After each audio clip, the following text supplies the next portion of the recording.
name is Katie Freeman, K-A-T-I-E-F-R-E-E-M-A-N, and I'd like to share with you about the statistics in North Carolina.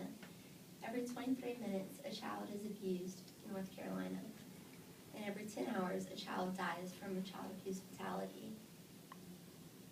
I'd also like to share that there are significant gaps that exist between states. In short, that a child's geographic location matters. Not all states adequately provide services for children, and each state has their own laws and statutes of what defines child abuse and what defines felony child abuse.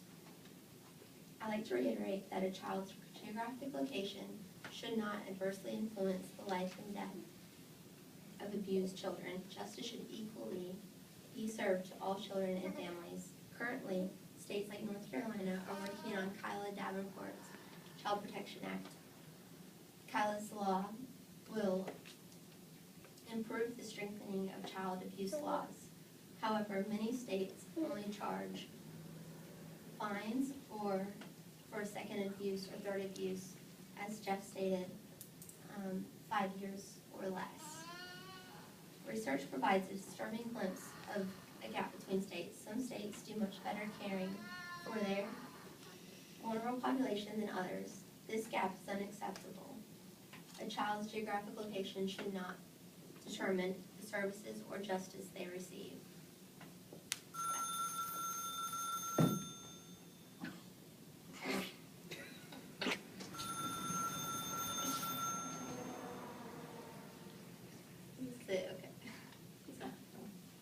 I speak to you as an advocate, a friend, a recent college graduate, and former foster youth. I personally know how important it is for adults to stand up for children. If it weren't for my teachers, my professors, the Whittingtons, Debbie Parrott, Dodie Wicks, Southwick Counseling, and so many more, I know that I would not be here standing in front of you today.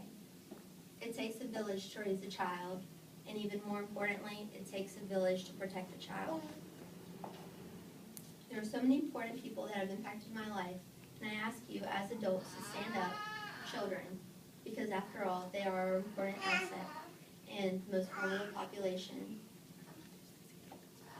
I mentioned the previous adults because it takes many adults to stand up together and support a child, to provide justice, to prevent further acts, and to rehabilitate or support youth that are processing the trauma.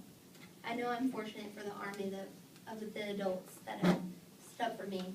However, it's time that all adults stand up for children, and all of us are accountable for these violent acts and to provide justice for the children that are suffering like Kilah.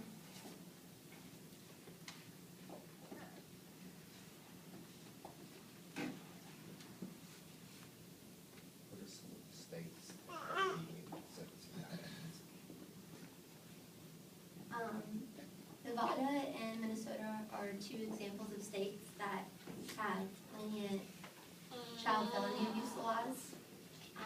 There are either for the second or third offense is actually 5 years in prison, and thanks to Kilah's law in North Carolina, it will be 10 years in prison or more. The geographic location should not matter for children, and more importantly, this gap is significantly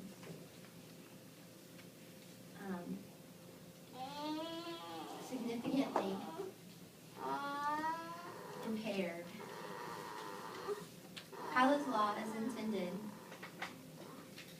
to do just that. As a federal law, in addition to prevention measures, we believe serving longer sentences for the unimaginable acts against children will prove to decrease the number of child abuse instances. Too often, perpetrators re-enter the system, and they too often abuse children over and over again. They serve short sentences, and they are released with little to no support. Also, in tragic cases like Kilah, it's unacceptable that the alleged abuser will serve 9 months max when he has forever changed the Davenport's lives. Kilah is serving a life sentence and will forever be changed by a disgusting